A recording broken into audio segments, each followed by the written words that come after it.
नमस्कार।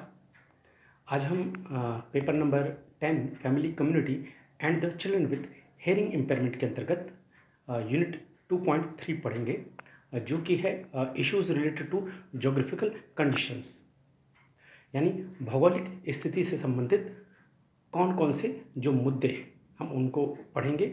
और ध्यान देने वाली बात है कि यह सब कुछ हम पुनर्वसन की जो प्रक्रिया है, पुनर्वसन की जो कार्य हैं, उन पर भौगोलिक परिस्थितियों का क्या प्रभाव पड़ता है, हम उसके संदर्भ में यह सब कुछ पढ़ेंगे। तो आइए सबसे पहले बात करते हैं कि भौगोलिक स्थिति क्या होती है और भारत की जो भौगोलिक स्थिति है वह कैसी है, विश्व में भारत कहाँ पर है और विश्व में भारत की इस स्थिति के कारण कौन कौन सी भौगोलिक जो घटनाएं घटित होती हैं और उनका पुनर्वसन के कार्य पर प्रत्यक्ष या अप्रत्यक्ष रूप से क्या क्या प्रभाव पड़ता है। तो आइए सबसे पहले एक क्लोज लुक लेते हैं।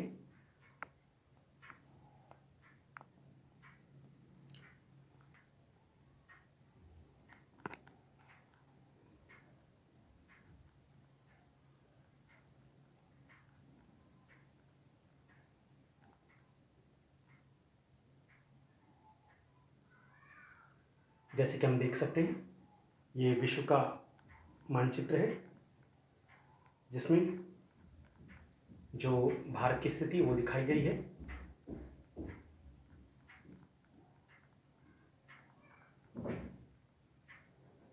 और नीचे इधर भारत में जो भौगोलिक प्रदेश है, भौतिक प्रदेश है, वो दिखाए गए हैं। और भारत में वर्षा का वितरण भी दिखाया गया है। ध्यान देने की वाली बात है, ये सभी चीज़ें जो है एक भौगोलिक प्रदेश जो भौगोलिक कंडीशन से उसको दर्शाती हैं।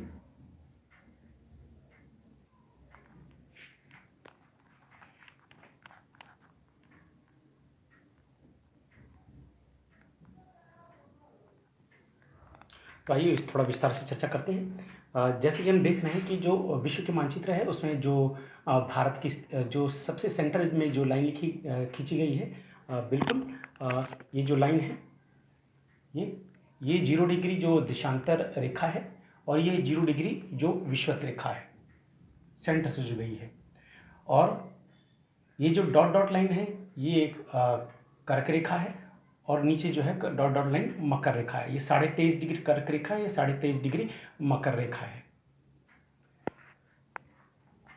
तो जैसा कि हम जानते हैं कि जो सूर्य है होता है, सूर्य की किरणें जो होती हैं कर्क रेखा और मकर रेखा के बीच में साल भर जो है कहीं न कहीं सीधी जरूर होती हैं। इसका मतलब ये है कि जो सूर्य की जो सबसे ज़्यादा जो ऊष्मा है, जो ताप है, वो कर्क रेखा और मकर रेखा के बीच में संपूर्ण विश्व में बना रहता है। और इस ताप की वजह से पूरी पृथ्वी में ताप की अनेक पेटियों का निर्माण हो जाता है। तो हम कह सकते हैं कि जो 0 डिग्री की जो विषुवत रेखा है, जो 0 डिग्री की जो विषुवत रेखा दिख रहे हैं, ये बिल्कुल हॉरिजॉन्टल, इसके इर्द गिर्द जितने भी क्षेत्र हैं उन सभी क्षेत्रों में बहुत ही ज़्यादा तापमान रहता है। इस तापमान की वजह से विश्व में अनेक घटनाएं घटती हैं, जैसे कि मौसम की जो विभिन्न घटनाएं हैं घटित होती हैं। बारिश होती है, मानसून आता है, चक्रवात आते हैं, प्रति चक्रवात आते हैं, और हम कह सकते हैं कि फिर बाढ़ भी आता है। हम कह सकते हैं कि फिर उसके बाद जो भारी हिमपात है उसका भी संबंध इन्हीं सभी चीज़ों से है। तो इन तापीय पेटियों की वजह से जो पृथ्वी पर ऊष्मा का जो वितरण है उसकी वजह से सभी जो मौसमी घटनाएं घटित होती हैं। तो आइए कुछ चीज़ों को हम और देखते हैं जो भारत की जो भौगोलिक स्थिति है उसको और स्पष्ट करती है। जैसे कि हम देख सकते हैं कि सूर्य जो है 21 जून को कर्क रेखा पर बिल्कुल सीधा दिखाई देगा। कर्क रेखा जो हमारे मध्य प्रदेश से होकर गुजरती है, तो सूर्य 21 जून को बिल्कुल स्ट्रेट होगा। इसका मतलब है कि इस समय गर्मी बहुत तेजी से बढ़ रही है। और ध्यान देने वाली बात है कि 21 मार्च को सूर्य विषुवत रेखा पर था, यहाँ पर था, यानी 21 मार्च से 21 जून के बीच में सूर्य यानी कि विषुवत रेखा से वो कर्क रेखा की तरफ बढ़ रहा है। तो 21 जून को जो सूर्य होता है वो जो कर्क रेखा पे होता है। 21 मार्च और 21 सितंबर को जो सूर्य होता है वो 0 डिग्री पर विषुवत रेखा पे होता है। और 21 दिसंबर को जो सूर्य होता है वो जो होता है ऑस्ट्रेलिया की जो ज़मीन है वहाँ पर जो मकर रेखा वहाँ पर होता है। तो हम ये कह सकते हैं कि इन्हीं घटनाओं की वजह, सूर्य की ये जो स्थितियाँ हैं इसकी वजह से पृथ्वी में बहुत काफ़ी बड़ा परिवर्तन होता है।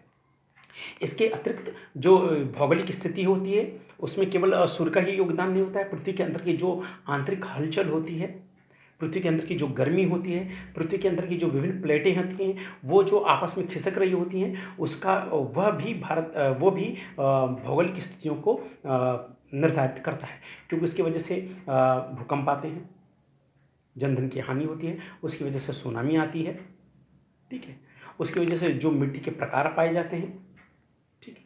तो आगे हम चर्चा करते हैं भारत के विशेष संदर्भ में।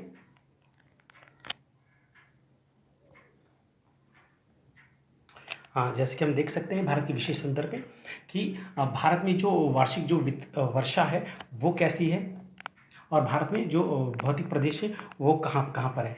तो ध्यान देने वाली बात है कि ये भौतिक प्रदेश हमारी भौगोलिक स्थिति को दर्शाते हैं। तो हम जैसे देख सकते हैं पश्चिम में कश्मीर में यहाँ से लेकर शीर्ष से भारत के लेकर और यहाँ त्रिपुरा, मेघालय, मिजोरम तक ये जो है हिमालय फैला हुआ, महान हिमालय, मध्य हिमालय, है ना, इसके अलग अलग श्रेणियाँ हैं वो यहाँ पर फैला हुआ यहाँ तक। फिर यहाँ पर गारो खासी जयंतिया की जो पहाड़ियाँ हैं, ठीक है।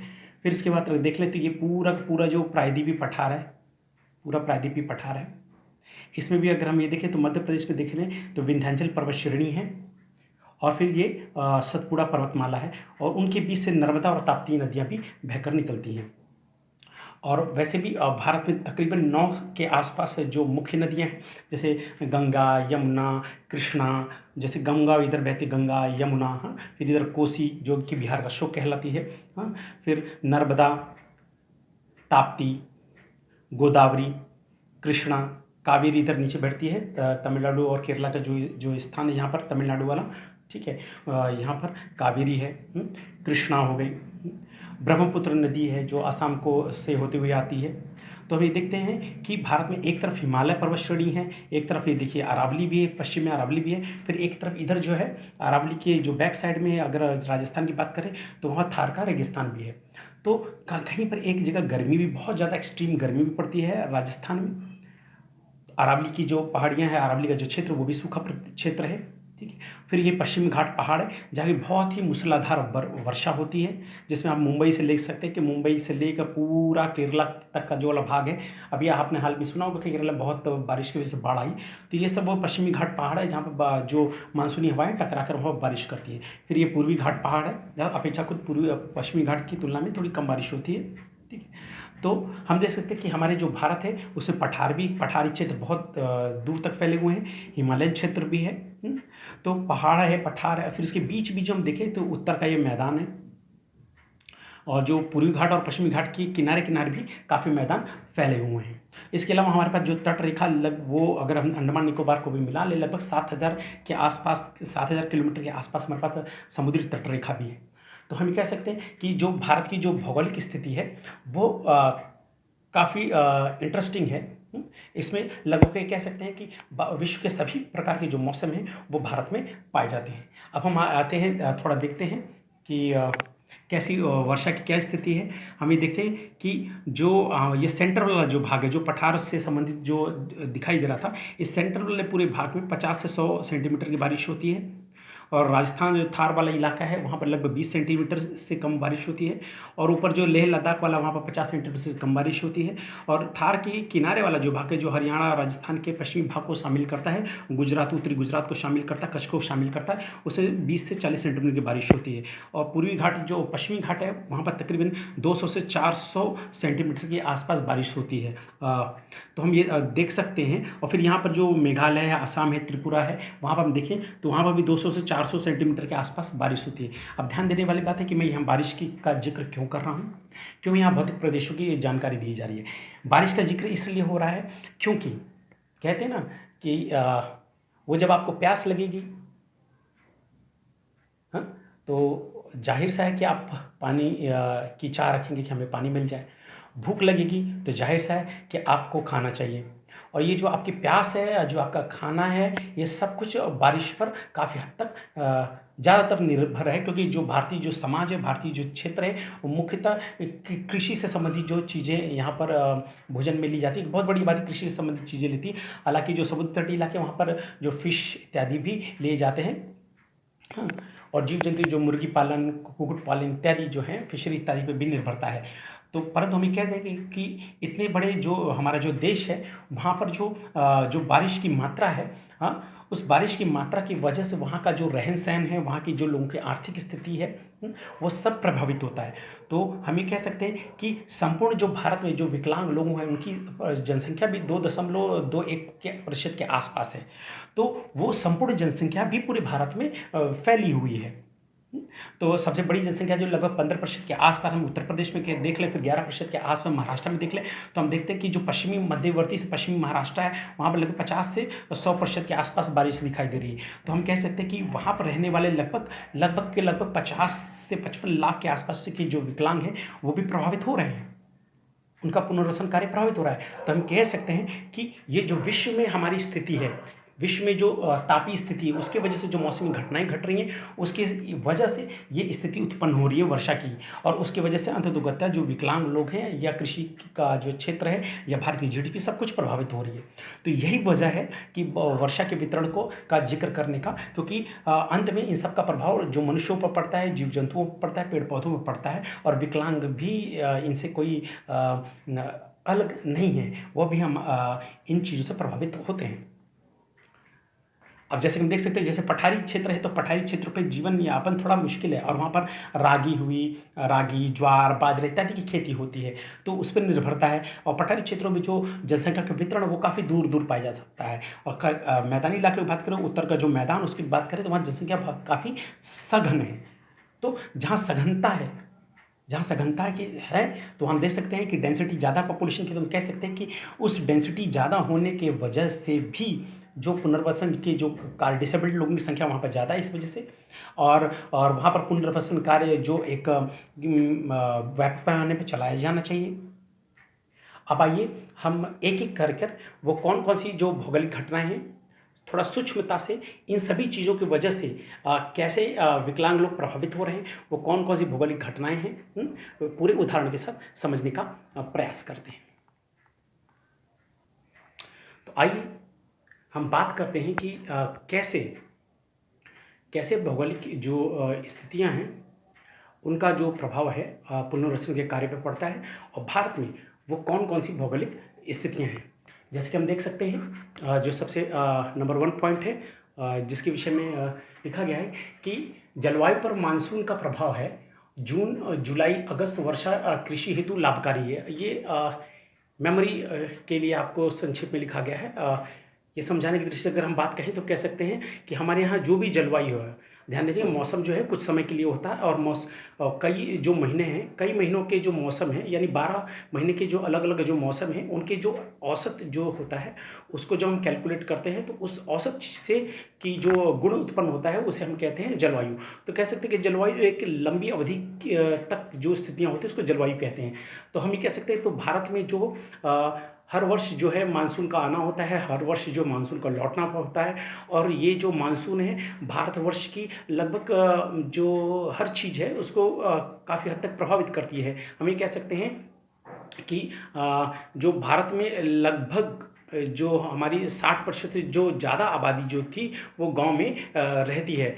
तो इस स्थिति में हम ये कह सकते हैं कि गाँव में रहने वाले जो लोग हैं, मुख्य रूप से वो कृषि पालन पर, जो पशुपालन पर, कृषि पालन पर, जो कृषि पर निर्भर हैं। तो कृषि पर निर्भरता जो है, हर जगह ट्यूबवेल, हर जगह जो पानी की जो समुचित व्यवस्था नहीं है। इस समुचित व्यवस्था न होने की वजह से हमारी कृषि अभी भी काफ़ी बड़े पैमाने पर वर्षा पर निर्भर है। तो हमें देखते हैं कि जहाँ केरल में जून के समय में मानसून दस्तक दे देता है, वहीं जून, जुलाई और अगस्त, इन 3 महीनों में संपूर्ण भारत में काफ़ी अच्छी खासी बारिश होती है, जो कृषि के लिए लाभकारी है। और यदि बारिश समय से न हो, तो उससे हमारी कृषि को हानि होती है, और जो हमारी जो जीडीपी होती है, जो कृषि का योगदान जो जीडीपी में लगभग 15% है, उसको लॉस होता है। और हम कह सकते हैं जो कृषक है जिसकी आय काफ़ी कम होती है, उसके जीवन स्तर पर भी प्रभाव पड़ता है। जबकि हम जानते हैं कि हमारे जो संपूर्ण जो विकलांग लोग हैं, लगभग लगभग हमारे यहाँ 69% जो विकलांग हैं, कुल विकलांग लोगों के 69% जो विकलांग हैं वो ग्रामीण क्षेत्रों में रहते हैं। तो हम कह सकते हैं कि मानसून जो है, जो भारतीय मानसून है, अब उसकी में होने वाली जो कमी है वो भी विकलांग लोगों के जीवन को प्रभावित करती है, क्योंकि विकलांग लोग भी गाँव में वो कृषि से जुड़े हुए होते हैं। अब हम आते हैं, हम थोड़ा देखते हैं तापमान को। तापमान का हर एक व्यक्ति पर असर होता है, जीव जंतुओं पर असर होता है, पेड़ पौधों पर असर होता है। देखें तो भारत में जो नॉर्थ इंडिया की बात करें तो नॉर्थ इंडिया में गर्मियों में तापमान लगभग 45 डिग्री सेंटीग्रेड के आसपास रहता है, और सर्दियों में तापमान लगभग 10 डिग्री से लेकर 15 डिग्री के आसपास जो फ्लक्चुएट करता रहता है। और औसत तापमान जो सर्दियों में रहता है, साउथ में रहता है, वो लगभग 24 डिग्री से लेकर 25 डिग्री सेंटीग्रेड के आसपास रहता है। तो हम ध्यान देते हैं कि ये जो सभी स्थितियां हैं, इन सब का जो प्रभाव है जीवन की प्रत्येक दिशाओं में पड़ता है, और उससे दिव्यांग लोग भी अछूते नहीं हैं। अब हम बारिश के विषय में और चर्चा करते हैं कि वर्षा का क्या प्रभाव पड़ता है। हम ये देखते हैं कि जैसे कि हमने इससे पहले थोड़ा देखा था कि वर्षा का वितरण कैसा है, तो उस वर्षा के वितरण से देख कर स्पष्ट नज़र आता है कि जब मानसून भारत के अंदर प्रवेश करता है तो वो दक्षिण से प्रवेश करता है, दक्षिण पूर्व से प्रवेश करता है, और वो उत्तर पूर्व की तरफ बढ़ता है। तो हम कह सकते हैं कि दक्षिण से उत्तर की तरफ जो बारिश में जो वो कमी होती नज़र आती है, और पूर्व से पश्चिम की तरफ भी बारिश की जो मात्रा है वो घटती नज़र आती है। और यही वजह है कि जो जनसंख्या का जो सघन वितरण है वो भी बारिश के अनुसार, और जो खेती की जो स्थिति है, धान की फसल, गेहूं की फसल, गन्ने की फसल, ये भी बारिश के वितरण के हिसाब से हमें नज़र आती है। तो हम ये देख सकते हैं कि अगर कृषि में ज़्यादा उत्पादकता है, कृषि में अगर किसानों को सही ढंग से फ़ायदा हो रहा है, और हमारी विकलांग लोगों की जनसंख्या भी सबसे ज़्यादा अगर देखें 69% गाँव में है, तो हम ये कह सकते हैं कि कृषि की उत्पादकता, कृषि में आय बढ़ने की वजह से हमारे जो विकलांग हैं वो भी आर्थिक रूप से सबल होते हैं। उनके भी पुनर्वसन जो कार्य होते हैं, उनको भी अतिरिक्त खर्च करने के जो धन है वो भी उनको उपलब्ध हो पाता है। अगर हम देखें जैसे कि बात करें कि हम पश्चिमी जो घाट पहाड़ हैं, जो कि आप देख सकते हैं कि गुजरात का जो दक्षिणी भाग है, वहाँ से लेकर जब हम पूरा केरला तक की बात करें तो वहाँ लगभग 200 से लेकर 400 सेंटीमीटर की बारिश होती है। वहाँ पर हम देखें जो खासकर गन्ने के बेल्ट हैं, वहाँ पर जो किसानों की आय स्तर काफ़ी अच्छी है। खासकर हम देख लें कि रत्नागिरी ले लीजिए, कोल्हापुर ले लीजिए, सिंधुदुर्ग ले लीजिए, यहाँ पर जो गन्ने की खेती काफ़ी अच्छी होती है, और वहाँ के जो किसान हैं वो काफ़ी उन्नत हैं, और उनकी आर्थिक देश के अन्य क्षेत्रों के जो किसानों से पंजाब हरियाणा की मैं बात नहीं कर रहा हूँ, अन्य देश के क्षेत्रों के किसानों से काफ़ी हद तक ठीक है, क्योंकि वहाँ पर जो जनसंख्या की वो सघनता भी कम है, इस वजह से भी। फिर आगे हम देखते हैं कि जो वर्षा का जो वितरण है और उसकी जो विभिन्न स्थितियां हैं वो तो हमारे जीवन शैली को प्रभावित करती हैं, साथ साथ विकलांग लोगों को भी प्रभावित करती हैं। और पाँचवें नंबर हम आते हैं कि मानसूनी, पाँचवें नंबर में जो लिखा हुआ है वो लिखा हुआ है कि मानसूनी वर्षा में कमी आती रहती है, जिससे सूखा पड़ता है, जीडीपी में 15% का, जो कि हमने चर्चा की है। अब ध्यान दे दें कि ये जो मानसूनी वर्षा में जो कमी आती है, जो खासकर ये जो कमी आने वाली जो राज्य हैं, हमने जैसे कि चित्र में देखा था, भारत के जो चित्र हमने बनाया था कि उसमें लगभग 50 से 100 सेंटीमीटर वर्षा वाले जो क्षेत्र थे, और राजस्थान की तरफ जो था कि 20 सेंटीमीटर से कम बारिश, और फिर लेह लद्दाख की तरफ जो 50 सेंटीमीटर से कम बारिश वाले क्षेत्र थे।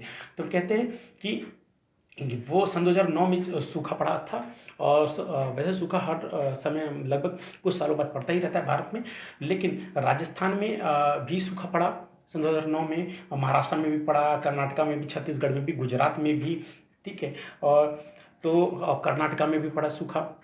तो ये ऐसे राज्य हैं जहाँ पर जो है सूखा जो है अक्सर पड़ता रहता है। तो राजस्थान, महाराष्ट्र, कर्नाटका, छत्तीसगढ़ और गुजरात, इन जो 5 राज्य हैं इनमें अक्सर सूखा जो पड़ता रहता है। खासकर जो महाराष्ट्र है उसमें पिछले 7-8 साल से लगातार जो सूखे की स्थिति बनी हुई है, मध्यवर्ती महाराष्ट्र से लेकर पश्चिमी महाराष्ट्र तक। तो उन क्षेत्रों में जो भी विकलांग लोग हैं, जाहिर सा है कि अगर वो कृषि क्षेत्र से संबंधित है तो उनके जो पुनर्वसन के कार्य हैं, उनकी जो आर्थिक स्थिति है, उनकी जीवन दशा पर जरूर इसका प्रतिभाव पड़ रहा है। तो जैसे कि हम बात करते हैं कि ये जो 5 राज्य जहाँ पर सूखे की स्थिति है, वहाँ पर देख लीजिए जो डी लिखा हुआ है हमने, उस डी का मतलब है कि दिव्यांगजन वहाँ पर कितने हैं। तो राजस्थान में लगभग कुल दिव्यांगजनों के 5.83%, महाराष्ट्र में कुल दिव्यांगजनों के 11.05%, कर्नाटक में कुल दिव्यांगजनों का 4.94% रहता है और छत्तीसगढ़ में लगभग 2.33% जो दिव्यांगजनों का रहता है और गुजरात में संपूर्ण दिव्यांगजनों के 4.07% दिव्यांग रहते हैं। तो इन सभी राज्यों के लगभग जो 20% जो जिले हैं वो सूखे की चपेट में हैं और इन सबको टोटल करें तो हम देखते हैं 32.86% जो दिव्यांग लोग हैं इन राज्यों के लगभग 20% जिलों में रहते हैं जो कि मानसून में जो वर्षा की कमी हो उससे प्रभावित होते हैं। और अगर हम स्पष्टतः देखें तो कि गांव में लगभग कितने रहते हैं तो तकरीबन 55 से 58 लाख दिव्यांग लोग जो है गांव में रहते हैं जो इन जिलों इन राज्यों के जो स्पष्टता रूप से प्रभावित होते हैं सूखे की वजह से। और ध्यान देने वाली बात है कि सूखे का प्रभाव कृषि पे तो पड़ता ही है। कृषि से संबंधित जो चीज़ें होती हैं, पशुपालन, पशु भी भूखे मरते हैं और बहुत से किसान होते हैं जो पशुपालन पर भी निर्भर होते हैं, मुर्गी पालन पर भी निर्भर होते हैं और कुक्कुट वो जो मछली पालन पर भी निर्भर होता है, तालाब सूख जाते हैं। तो हमें कह सकते हैं कि कृषि और उससे जुड़े हुए जो अन्य जो उद्योग धंधे हैं, पशुपालन जो है, मत्स्य पालन हुई, इनकी स्थिति भी सूखे की वजह से खराब हो जाती है और इससे जुड़े हुए जो किसान हैं वो काफ़ी हानि उठाते हैं। अब हम आते हैं भौगोलिक जो एक स्थिति है उस एक और महत्वपूर्ण भौगोलिक स्थिति इस पर चर्चा करते हैं। जैसे देख सकते हैं कि जो भारत की तटीय रेखा है लगभग 7,516 किलोमीटर की है और तटीय इलाकों के राज्यों में वहाँ की कुल जनसंख्या का लगभग 1.75 से लेकर 2.51% दिव्यांगजनों की जनसंख्या है। तो भारत के जो तटीय रेखा है काफ़ी लंबी है और वहाँ पर भी दिव्यांग लोग रहते हैं और ऐसा कहा गया है कि वहाँ पर जो भी तटीय रेखा संबंधित जो जुड़े हुए राज्य हैं वहाँ पर वहाँ की जो हर एक राज्य की जो जनसंख्या है उसमें लगभग 1.75 से लेकर 2.51% की जो जनसंख्या है उस राज्य में दिव्यांग लोगों की है। और निसंदेह इन तटीय राज्यों में जो सुनामी का खतरा रहता है, ऊंचे ज्वार भाटा का खतरा रहता है, बारिश के समय अगर जो ऊंचा ज्वार आए तो भी समस्या रहती है, जैसे कि मुंबई के इलाके में। और जैसे कि हम जानते हैं कि जो UNCRPD है, United nation convention for the right of person with disability, उसके आर्टिकल 11 में लिखा है कि जो मानवीय आपदा है या प्राकृतिक आपदा है ना, जो ह्यूमैनिटेरियन जो इमरजेंसीज है, ऐसी स्थिति में एक राज्य को, एक देश को विकलांग लोगों के लिए उचित जो उनकी सुरक्षा के उपाय करना चाहिए। तो हम ये देख सकते हैं कि अंतर्राष्ट्रीय जो समझौते हैं, अंतर्राष्ट्रीय जो कन्वेंशंस हैं उसमें भी दिव्यांगों की स्थिति को विभिन्न प्रकार के जो प्राकृतिक आपदाओं में या मानवीय आपातकाल में कैसे देखें उसके संदर्भ में भी निर्देश दिए गए हैं। अब आते हैं जो नंबर 7वां पॉइंट है वो है पुनर्वसन कार्यों में कैंप इत्यादि या एग्जीबिशन लगाने हेतु भी अगर विचार करें तो वह भी हमारे देश की भौगोलिक स्थिति या से प्रभावित होते हैं। जैसे कि आप जून जुलाई अगस्त में अगर उत्तर भारत में अगर आप कैंप लगाने की बात करते हैं तो ये काफ़ी मुश्किल कार्य है। और अगर आप मेगा कैंप लगाते हैं और बहुत बड़े क्षेत्र में लगाने की कोशिश करते हैं, ओपन क्षेत्र में लगाने की कोशिश करते हैं, तो ये काफ़ी ये काफ़ी जोखिम का विषय हो सकता है, क्योंकि 15 जून के बाद से लेकर 15 अगस्त तक के बीच में जो बारिश होने की जो बारंबारता होती है, जो संभावना होती है काफ़ी ज़्यादा होती है क्षेत्रों में। तो इस वजह से बड़े पैमाने पर धन खर्च करके कैंप लगाने का विचार उत्तर भारत में इस दौरान नहीं करना चाहिए। और फिर इसके अतिरिक्त देखें तो 25 दिसंबर से लेकर जो 25 जनवरी तक का समय है, ये भी काफ़ी ठंडी का समय है और ऐसी स्थिति में भी पुनर्वसन से संबंधित जो कैंप इत्यादि लगाने के कार्य हैं उन पर भी प्रभाव पड़ता है। उनके विषय में भी काफ़ी सोच समझकर विचार करना चाहिए। इसके अतिरिक्त हम देखें तो जो मई और जून का समय है, इसमें उत्तर भारत में तेज लू चलती है। उस लू के चलने की वजह से न केवल विकलांग लोग, इवन कह सकते हैं कि जो नॉन डिसेबल्ड लोग हैं वो भी काफ़ी प्रभावित होते हैं। जीवन की जो विभिन्न जीवों की प्रजातियाँ वो भी प्रभावित होती हैं। बहुत से ऐसे जो बुज़ुर्ग लोग हैं या लोग लू के चपेट में आके मारे भी जाते हैं। तो हम ये कह सकते हैं कि जो ये भारत की भौगोलिक स्थिति है, ये तापमान का वितरण, जो मौसमी घटनाएं, उसकी वजह से भी पुनर्वसन कार्य पर प्रभाव पड़ता है। तो ऐसी स्थितियों में कैंप इत्यादि के जो लगाने के कार्य हैं वो ओपन न होकर क्लोज बड़े बड़े हॉल में अगर आयोजित किए जाएं तो उचित होता है।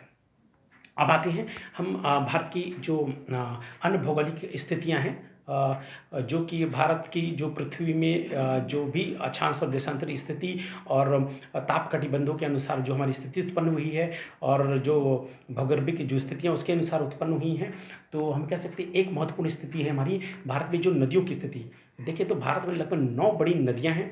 इन 9 बड़ी नदियों के अतिरिक्त भारत में लगभग छोटी-बड़ी मिलाकर तकरीबन 10,000 से ऊपर नदियाँ हैं।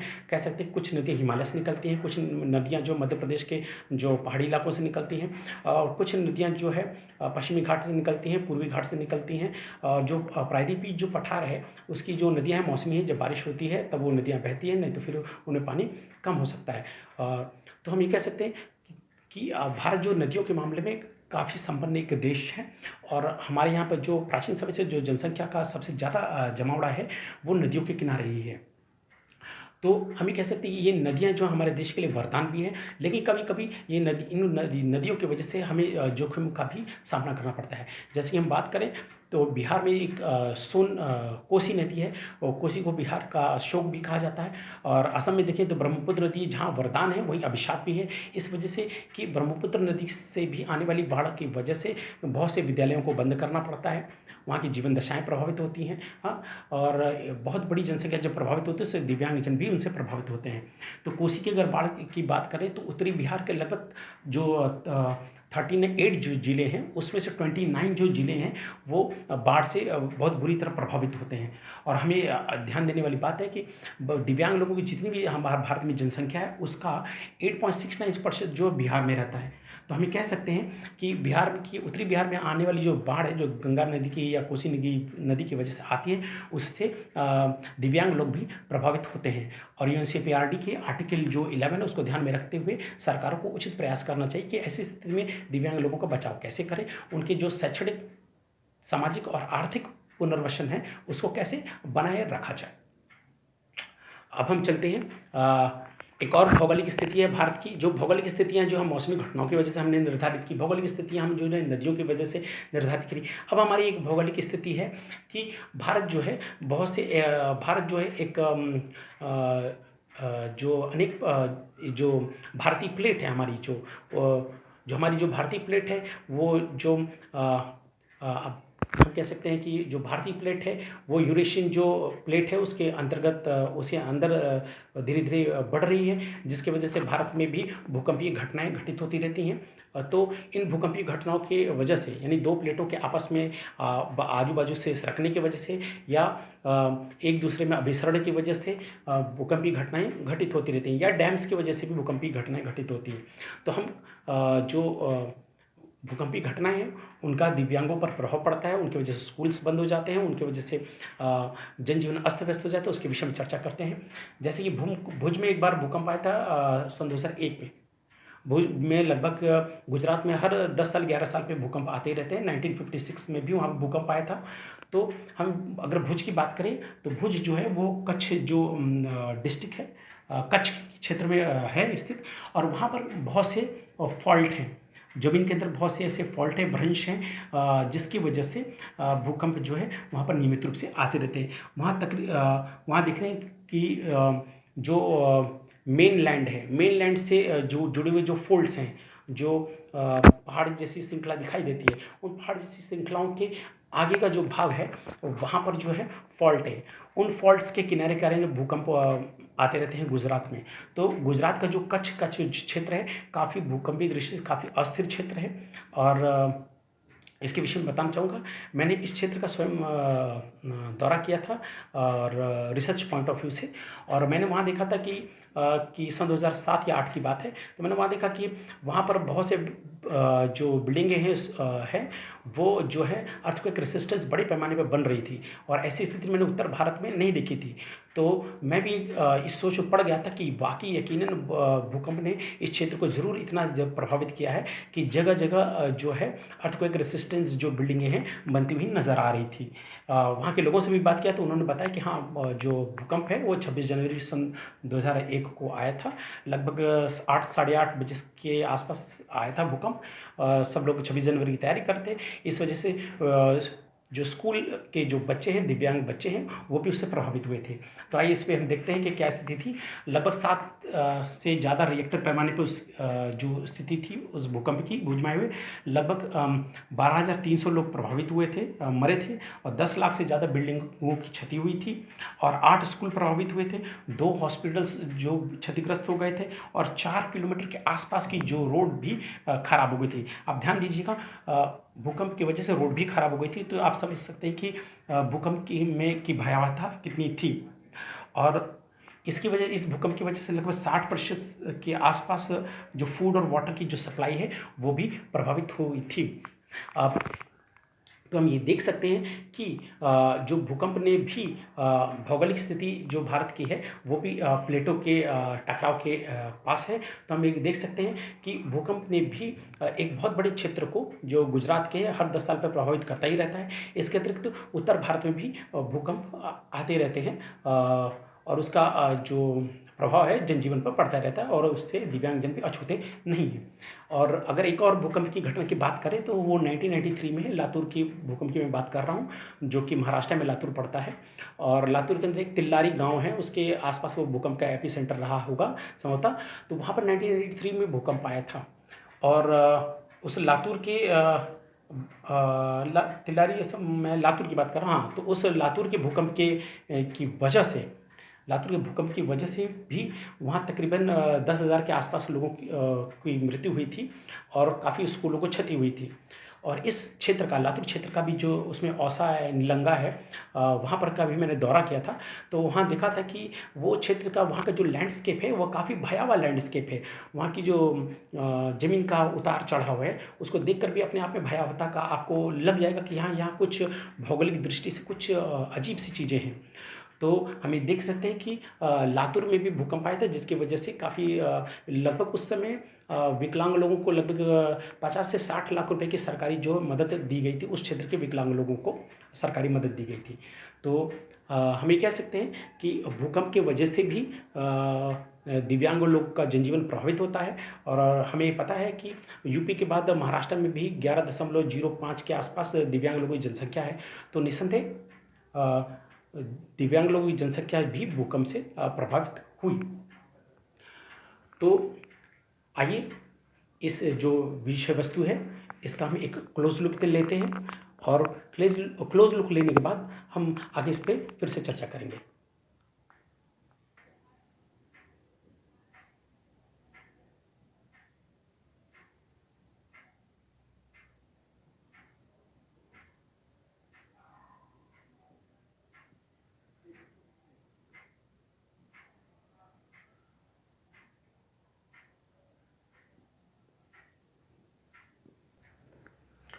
तो जैसे कि हम देखते हैं कि 8 डिग्री और 4 मिनट उत्तरी अक्षांश से लेकर 37 डिग्री 6 मिनट जो उत्तरी अक्षांश की जो स्थिति है भारत के विश्व में, और जो 68 डिग्री 7 मिनट पूर्वी देशांतर से लेकर 97 डिग्री 25 मिनट जो पूर्वी देशांतर है, उसमें भारत की स्थिति थी।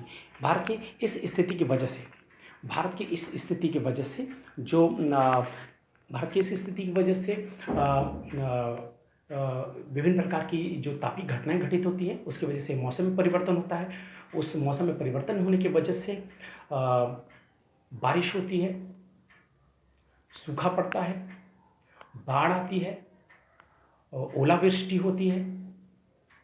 और हम ये कह सकते हैं इस समय जो चक्रवात आ रहा है, आपके प्रति चक्रवात आ रहे हैं, जो कि जिसमें पश्चिमी विक्षोभ कहते हैं, इस समय भी बारिश हो रही है। आज के समय में भी जो पश्चिमी विक्षोभ कहते हैं, ये भी जो कि इटली की जो भूमध्य सागर है वहाँ से यहाँ तक आता है।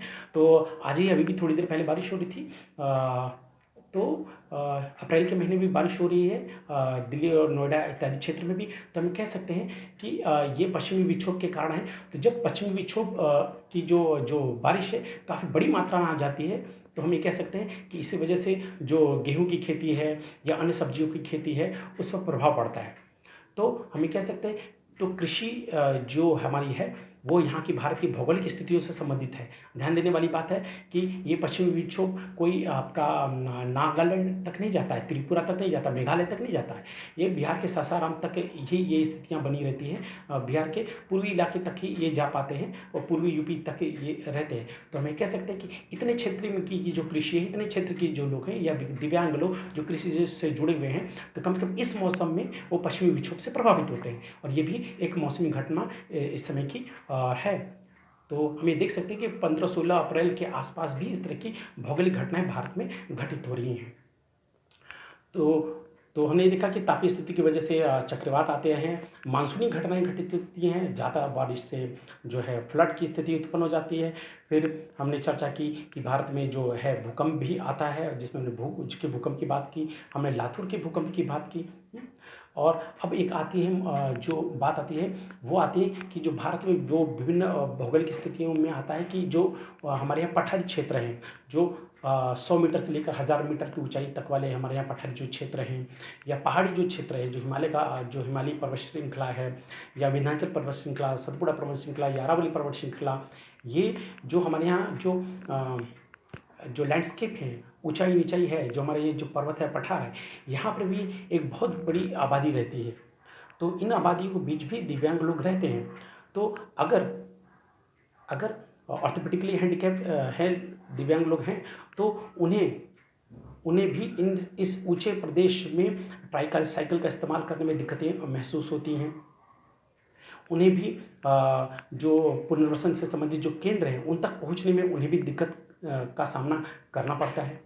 तो हम देख सकते हैं, और ख़ासकर अगर महिलाएं हैं, छोटे बच्चे हैं, तो भी उन्हें इन पहाड़ी ढालों और जंगलों इत्यादि का ध्यान रखना पड़ता है।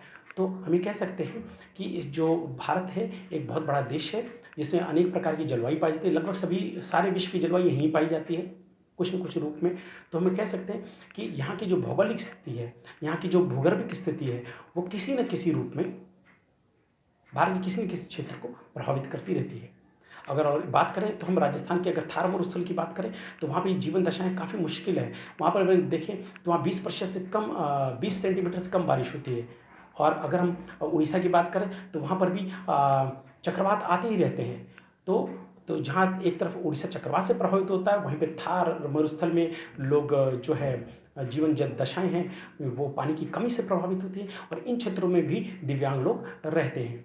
तो हम ये कह सकते हैं कि इन क्षेत्रों में जो अप्राकृतिक आपदाएं आती हैं, या वहाँ पर जो मौसमी घटनाएं हैं या स्थितियां हैं जलवायु की, उसकी वजह से दिव्यांग लोगों का जो पुनर्वसन कार्य है, पुनर्वसन कार्य में कह सकते हैं कि उनके हेतु जो एड्स एंड अप्लायंसेस देने के लिए टीमें जाती हैं, उनको भी काफ़ी असुविधाओं का सामना करना पड़ता है। इसके अतिरिक्त जो उनका शैक्षणिक पुनर्वसन है, उनका जो आर्थिक पुनर्वसन है, हाँ, उसके जो समय हैं कि वो कितना समय इन शैक्षणिक पुनर्वसन हेतु उनको इनके लिए दिया जा रहा है या वो दे पा रहे हैं, उसकी मात्रा भी इन भौतिक दशाओं की वजह से, इन मौसमी घटनाओं की वजह से कम हो जाती है। तो हम ये कह सकते हैं कि भारत की जो भौगोलिक स्थिति है, भारत की भौगोलिक स्थिति भी निस्संदेह पुनर्वसन के कार्यों को भारत के अलग अलग क्षेत्रों में प्रभावित करती है। तो इस चीज़ का भी हमें ध्यान देना चाहिए। धन्यवाद।